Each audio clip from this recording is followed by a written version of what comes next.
So there you go. We're going to drop this one like this, y'all. I know you didn't see it coming. Check it. Sunday morning, I have something to look forward to. I'm getting excited because I know the thing is gonna be right. People see me, they don't understand the fire in me. I just tell them, come join me at Delta Bay COC. We come together where believing is belonging. The love of Christ is something we'll continue sharing. We come together where believing is belonging. Upon His word is where we will continue standing. I can lift my hand. Compliment. You see, poor Martha, in her earnest effort to be the perfect host, she violates the first rule of hospitality. And that was to pay attention to the needs of your guests. And too many times in the church, we can do so much to try to help Jesus that we don't take time to hear Him. Could it be that we take so much time trying to help our teenagers that we don't even take the time to hear them? Listen, Martha tries to draw Jesus into a family dispute.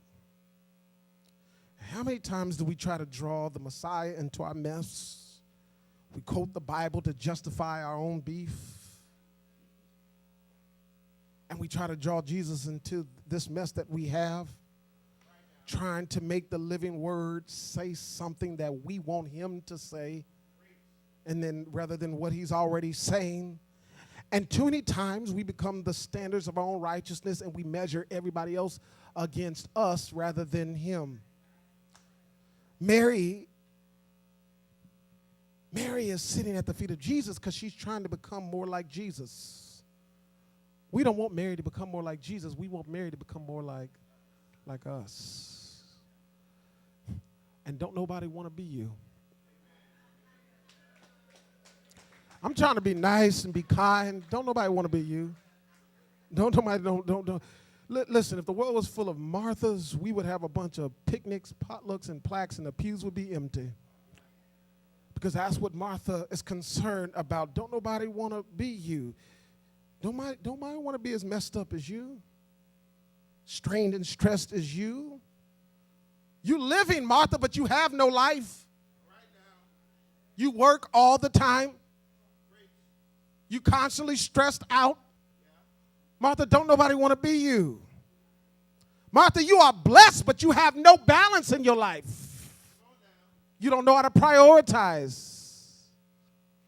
Don't nobody want to be you, Martha. Because Marthas are prominent for majoring in minors. They pay attention to details, but they miss the devotion. And they're so focused on the centerpiece of the table that they miss out on the true centerpiece of their life, which is Jesus Christ. But Jesus knows, Martha, you're doing too much. Look at your neighbor and say, you're doing too much. You're just doing too much right now. You're doing way too much. Yeah, you. I'm going to start pointing folk out. You. All you Marthas, you're doing too much. Now, if you a child, don't you dare say that to your parents unless you're ready to get knocked out. Tell your mama right now, you doing too much.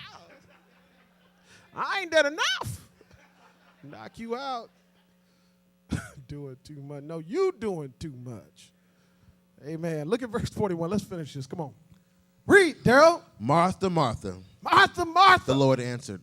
The Lord answered. You are worried and upset about many things. He says, Martha, Martha, you are worried and upset about many things. Read. But few things are needed. Okay, watch this. Oh, hold on. You are worried. Look, in this text, we read it because we want the Lord to honor Martha's anger. We want him to acknowledge and correct the injustice. Lord, make her get up and do something in the kitchen. She's lazy.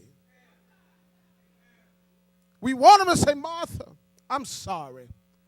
I'm going to tell your sister to go and be more like you And then afterwards, all of y'all can join with us in Bible study. That's what we want Jesus to say. In our version, that's what he would say. But he doesn't do it. He says, Martha, Martha. Is that what your Bible say? You know when the Lord calls your name twice? You know he's trying to get your attention. Moses, Moses, take off. Just say, Abraham, Abraham, don't do it. Saul, Saul, why are you persecuting me? Simon, Simon, Satan desires to sift you as wheat. When Jesus calls out her name, you know what he's doing? He's acknowledging that I see you. I know your name. It's in the bulletin. Martha, Martha. Yeah, I know your name and I know what you're doing. He's acknowledging her and all of the work. He says, I see all the work you've put in. You at the building when nobody else is doing work. Your labor's not in vain. Every little detail that you put in there, you did it all. I see it. The table's beautiful. I hear you, Martha. I see you. I see all the work you put in, but at this point, all of your work is now working you. You have become the victim of your own vocation and your insatiable need to be validated. Right now, you are self-focused on your own self-importance. Martha, Martha, he said you're distracted by many things. And he says, Martha, right now you have lost your focus. You're driving in the right direction, but you lost focus. You're more focused on who's on the radio, trying to respond and find the right emoji on your text, when you should be focusing on the road. And a distracted driver is a dangerous driver. You're dangerous right now. Not because you don't love the Lord, it's because you are distracted. You're distracted. Do you not know that the devil is a distractor? If he can't destroy you, he will first try to distract you. He couldn't destroy Samson when he came in the form of a lion. He says, guess what? If the lion can't destroy him, the fox, amen, that fox, she said, I'll distract him. Then I'll send him to destroy. Y'all don't hear what I'm saying. How can you defeat the lion but lose to the fox? He says, I'll distract you, I'll distract you. And that's what he did. He's distracting you, and he's making you believe that your career is more important than your kids. It's a distraction. It's a distraction. He wants you to believe that being in the stands is more important than being in the pews. It's a distraction. It's a distraction. Why is it so quiet in here? It's a distraction. And it'll be a distraction that leads to your demise. You're distracted, Martha. You got everything going on. Give me the next slide. Martha, you are, give me the next slide. He said, you're a soccer mom. You're a PTA mom. You're a brownie mom. You're on every committee. You're an assistant coach. You go to all the meetings. You do all of that. You're a cook, a counselor, the maid, the mediator, waitress, wife. You're a giver. You're the glue of the family. Anybody Martha? Martha? Martha, anybody? Martha, Martha, Martha, Martha. You're everything that you take on any and everybody's problems, but you can't seem to fix your own. Martha, Martha. He said, you're distracted. You're distracted. You're worried and upset about many things. See, when you have a lot on your plate, it's easy to forget about your purpose. And when you lose your place, you start to take out your frustration on who? Family and friends. Because you're not focused. And that's why you're going off on mama, going off on your kids. You're going off because you're not focused. You lost focus. And now even preachers that lose focus, then we go on to church and we go off. Because guess what? We lost focus. Focus. And you're mad right now at everything And anybody, you ever been late to work and you mad at somebody because you can't find a shoe, and then all of a sudden you flash on your child? You go off and you say something. Get out of my face. Yo, you all, can't you get anything right? And you know you shouldn't have said all that. But you lost focus. You got too many things going on at one time. And all that 4-year-old baby wanted was the remote. She said, maybe not now. Now you done messed up that child's self-esteem. That's you. Because your internal conflicts are now causing external clashes. Does this make sense? The problem, the reason why you have problems with everybody else in the church and everybody in your family is because you're losing the battle on the inside. Does this make sense? Now look at verse 42. Watch this. We're about to close. What does the text say? Read. But few things are needed. He says, there's only a few things that are needed. Or indeed only one. Or indeed only one. Mary has chosen what is better, and it will not be taken away from her. Okay, now watch this. He says, right now, a few things. He says, indeed, maybe only one thing. He says, right now, one thing is needed. Give me the next slide. So, what does that tell you? That you can be doing the right thing at the wrong time.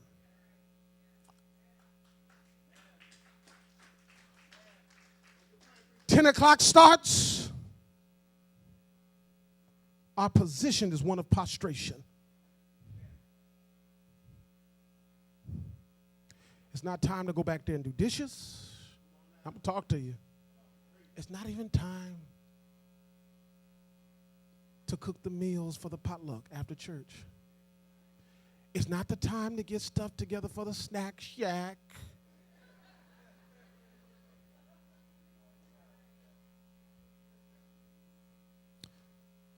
It's time to put everything aside and focus on Jesus. Chores are not a priority over the church. Right now, you may be in the right place, but you're in the wrong position because you have not prostrated yourself at the feet of Jesus. You are less focused right now on being a worshiper and more focused on being a waitress. And right now, your concerns are bigger than your Christ. See, church, we have to understand we have to become more effective by being selective. When you know your purpose in life, it aligns you with the right priorities. You can't go to every meeting. You can't be everything to everybody. We do everything except what we were called to do and created to do. When you understand your purpose in life, it gives you permission to say no. Can you do no? Okay, you got to put a little pip in it. No! Get some swag in it. No! I'm here to do this. And this is what I'm going to do. Does this make sense? Say no.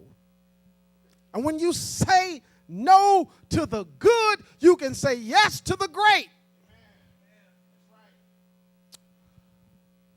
Mary has chosen what is great. And the text says it will not be taken away. Look at verse 42. Watch this. As we close. Come on. But few things are needed, indeed only one. Mary has chosen what is what?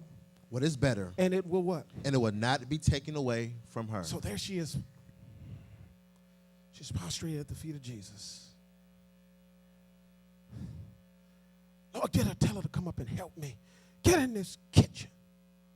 And you expecting the Lord to validate her. And you all like that cosign on the Lord. Mm-hmm. Get up, get up, get up.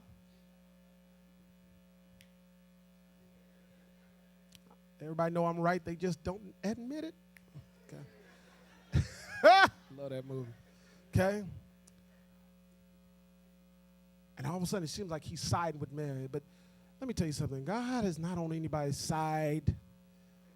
It's not about him being on your side. It's about you being on his side. And it's not about who's right. It's about what's right. And what's right is worship. Mary got her faults too. Amen. That's probably in another passage somewhere. Mary got her faults too. But guess what? Right now, she's doing the right thing. And that's worship. But I'm OCD, Lord. I got to have everything right. And everything in my life has to be perfect. And I'm getting married at this age. And I'm going to have my career and my master's. It's going to get this. And I'm supposed to get my promotion at this time. And everything has to be right.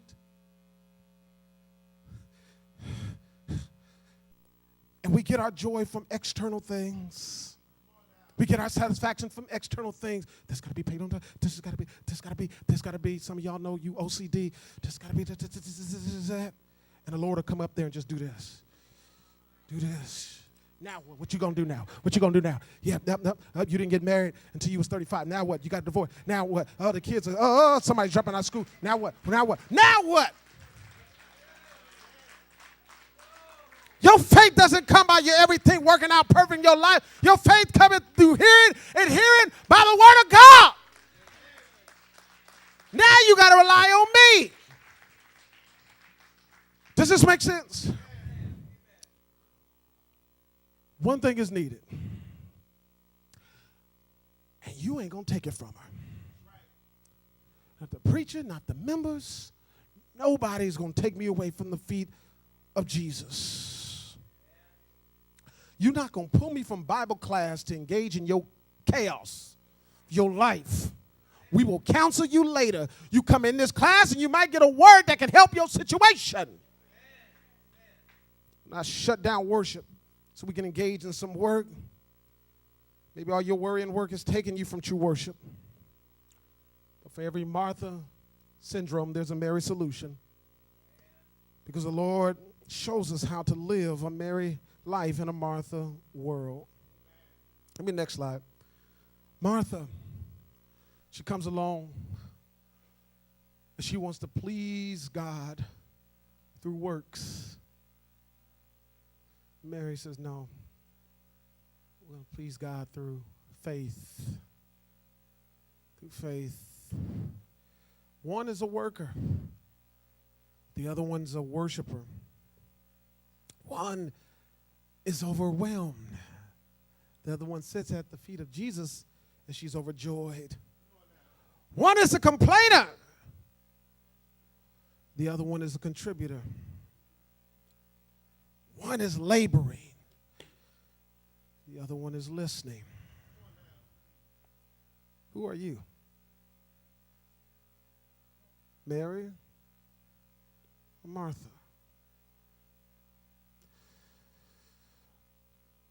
Is life so hard that you won't make time to hear the one who can actually help? The key to your breakthrough, to understanding why nothing is working out, guess what? Once you sit down and listen, this is what you do. Listen to his word.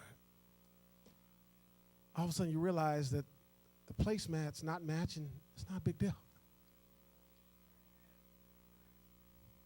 You'll realize that not everybody having the same cup is a big deal. I'd rather drink from a plastic cup. I'm from the ghetto. Make me feel like I'm at home. Put Kool-Aid in it. I don't need the fancy glass. Does that make sense? It doesn't matter. You'll realize that once you sit down at his feet. Right now, like the young folks say, you doing the most, and you doing lightweight. You lightweight doing too much. Notice the hand. Notice the, because you gotta have a hand. You're doing too much. Are you so busy for Jesus that you forget to spend time at his feet? Are you so busy on this committee and that committee that you don't even take time to spend with Jesus Christ? I got to a point in my life, church, that the only time I opened up this book was to study for a lesson. And every time I opened up this book, I got stressed because you know what? I said, I'm back at work. I'm working. I'm getting everything together for you guys, and this is my job. And I did not take time just to hear his voice and just to read the 23rd Psalm and hear how the Lord is my shepherd, how I shall not want, how he lead me beside the still waters. I forgot to hear his voice. And he was no longer a good shepherd and a friend. He became a taskmaster. And so I had to say, I'm doing too much. I'm so busy doing religion that I forgot to have a relationship. What are you busy doing? Some of us are so busy. We're busy in the clubs, busy at the casinos. Say amen, you Cash Creek folk. We got you on tape, still in boxes. You're busy at your crib and busy in the kitchen. Maybe you're busy commuting. You commute 2 hours each way but can't give God 5 minutes of Bible study. Am I right about it? Some of you are busy at the Coliseum. Lights about to get cut off, but you got money for $200 Raider tickets. And the Raiders will leave you and skip town, but Jesus won't. Am I right about it? You are busy in your occupation, busy working overtime, talking about you need the money, when really what you need is the Messiah. And it's hard living, having Mary moments in a Martha world. It's hard to be devoted when you got so many distractions. It's hard to stay focused on Jesus.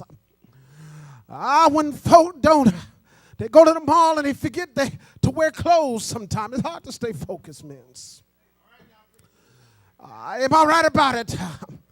It's hard to stay at his feet every now and then. Am I right about it? Then it's hard to hear from Jesus when you don't feel that he's helping your cause.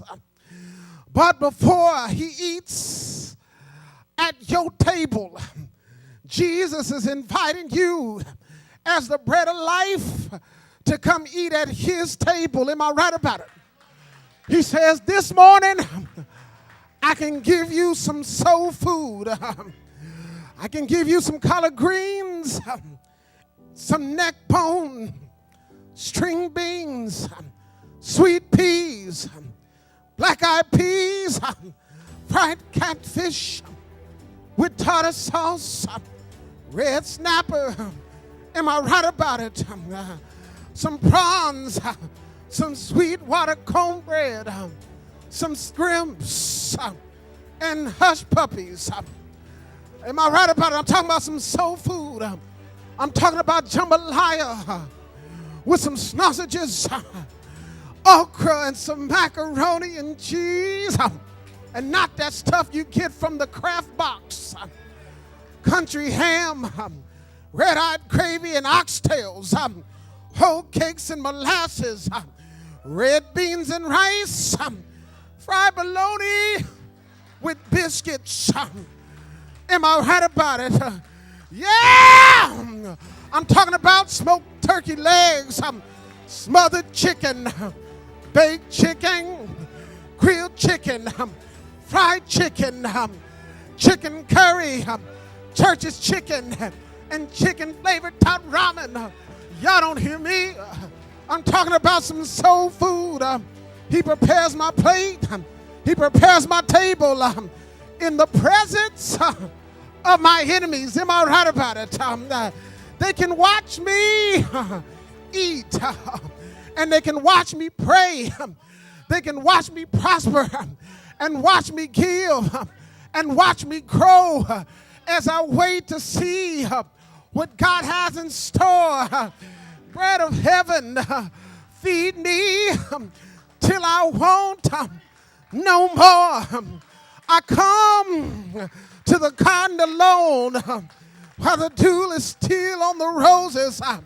And he walks with me and he talks and he tells me that I am his own. Am I right about it? And then I sit down at the table with my Jesus and we just commune and fellowship and talk how we got over. Am I right about it? I'm so glad that we have a Jesus who can cook, who can serve. Am I right about it? And he's there with me, and we sit and commune, and we dine. Am I right about it? And he does it in the presence of my enemies. They can watch me eat, watch me pray, watch me give, watch me prosper, watch me have peace, watch me have joy. Am I right about it? They can watch me and watch me and watch me. Yes, all these haters are watching me as I'm sitting down with my Lord. Am I right about it? Yes, you want my peace. You want my joy. You want my love. You want my gift. You want my meal. Well, you ain't gonna get it because you ain't got it. Stand to your feet. Stand to your feet. Oh yeah, oh yeah, oh yeah, oh yeah, oh yeah, oh yeah, oh yeah, oh yeah. Anybody want to come and sit at the table? I'm not cooking, Jesus is. You won't die. Come on now. Anybody want to come to the table? Anybody want to come to the table and sit down with him? Sup with him. Anybody want to come? The table is now left spread. There's an invitation for you. Jesus won't turn down your invitation. Invite him to your house. He knows that there's other people that live with you, grown folk that live with you over the age of 18, which Mary and Lazarus were over the age of 18. He sees that you're pulling your weight in other people's, how you bail your siblings out all the time. How every bill is in your name. The stress and strain is on you. You got relatives, friends, and family, cousins, distant cousins that place you on their emergency card, their kids, before they even place their parents. Because they know their parents ain't going to come get them. Phone never worked. 5 different numbers in 1 year. Okay, I'm not getting too. You stay consistent. Says Martha, Martha. In other words, I recognize you. I see you. I see you. But right now, Mary's doing the right thing. As she's sitting at the feet of Jesus, don't you know 3 times we see Mary in Scripture, every time she is there at the feet of Jesus. Lazarus was the one that he raised from the dead. But Lazarus in Scripture, you'll never see it. He's not recorded saying one word. He's just there. And sometimes, you know what, brother? You ain't got to say a word. You ain't got to say nothing. Your presence here means everything. Your presence here is everything. Especially after the grave you came from, what he brought you through. Your presence here is everything. You ain't got to say a word. Man, they're going to hate. Let them hate. Let them hate and watch them hate. And watch the blessings pile up. That's a little 50 cents. Continue standing. I can lift my hands, I can shout amen. I am free to give the Lord praise. We're a family through Jesus Christ, you'll see.